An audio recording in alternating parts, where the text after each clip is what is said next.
Hi everyone, my name is Zach Taylor. I am in the EDUC 6740 school law class, and here is my presentation for my topic of brief. And the topic that I chose was teacher-student relations.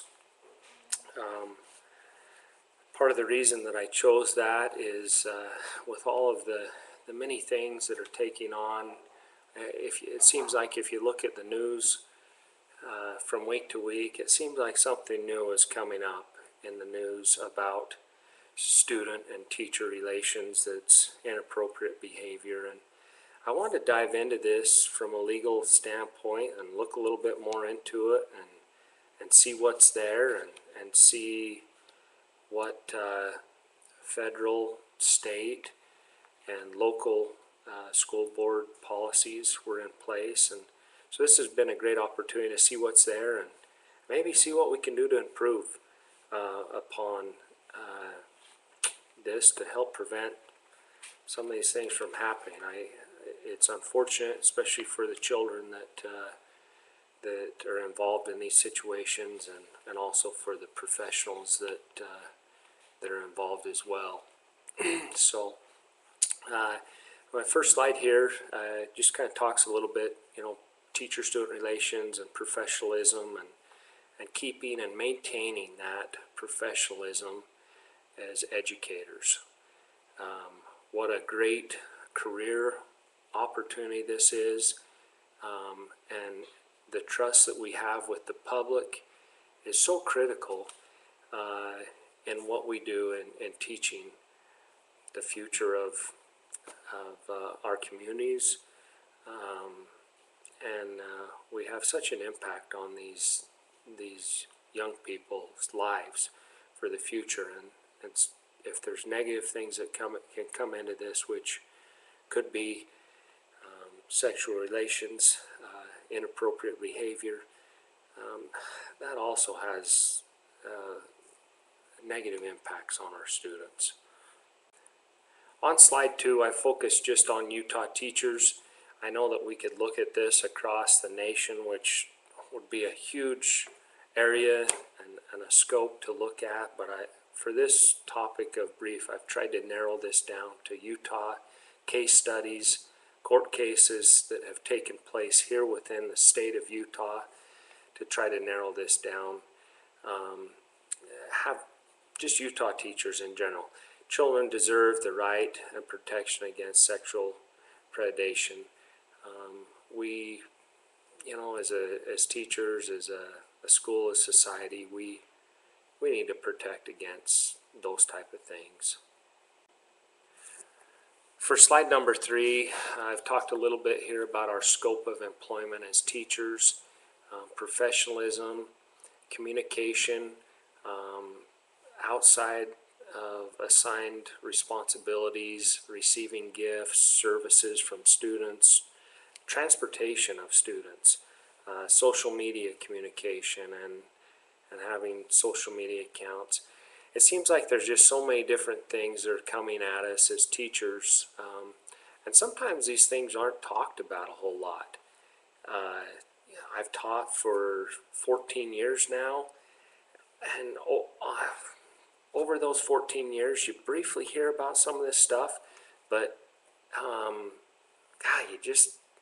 a lot of this, there's some unknowns and gray areas on some of this. And I think one thing that we could do as teachers and administrators is maybe to facilitate more conversation about these topics so that we can be better prepared as different situations arise and come up. A lot of these things, as we're talking about relationships, it's common sense, but I wonder if we're losing our common sense a little bit as society is progressing. It seems like with some of the students that I'm working with, some of that common sense just isn't so common anymore. So why did I choose this topic? I have children of my own. That's mainly the reason. And also, I know some people personally that have been affected some professionals that have been involved in relationships, and I'm quite honestly surprised that that they've got to this point. Excuse me. And what else can we do to help protect not only the teachers, administrators, students? There's got to be more that we can do, and I think here's where we need to facilitate that conversation. I did a little comparison here of conduct, teachers, and also students. I don't think students really, there's much said to students about their conduct and how they need to represent themselves, and maybe there shouldn't be. But I think in the future, with the students and the maturity level, I think there needs to be more conversation, and students need to understand where they stand as a student, as well as teachers. Here's a few things, a few suggestions that I think that we could do. Annual training on code of conduct. I know that that's already done. Some schools take this very seriously, some not so much. I think we need to review this monthly, just to review some things, professional relations, keep that at the forefront of our mind so that we can be doing those things. Teachers, watching out for another. Try to be in twos as a teacher. I know that there's things you're not going to avoid that all the time, but if you have a student that you might have some red flags or concerns, try to have another teacher there as you meet with that student. Let administrators know if you've got some concerns. I think you need to bring those things to the table. People need to be aware, and we need to do what we can to support and help one another. And then just parent involvement. I think parent involvement is huge. Having parents being involved with their students and talking about professional relationships and inappropriate relationships is also a big thing. Slide 6, it just talks about some of the standards that I reviewed in this topic of federal law, state standards, local school board policy. Where do we go from here moving forward? I still think we're going to have relationships. Things are going to happen. But let's try to limit those relationships and do what we can to improve. Teachers are not exempt. No one is exempt from these relationships. We must not let our guards down. We've got to keep our guard up. We've got to be cautious of these type of things. So those are a few things here. I found this interesting. There's a very small percentage of teachers that are involved in helping establish a bad name for educators.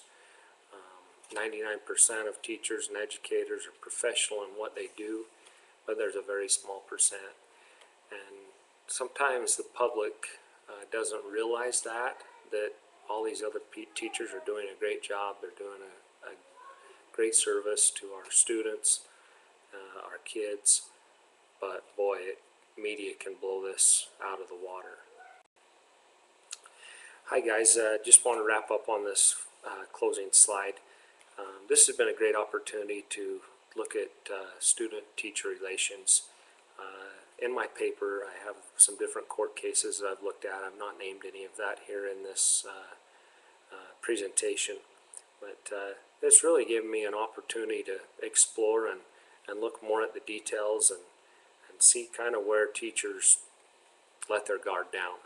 And grateful to look at those things, and grateful for the opportunity to participate in this assignment.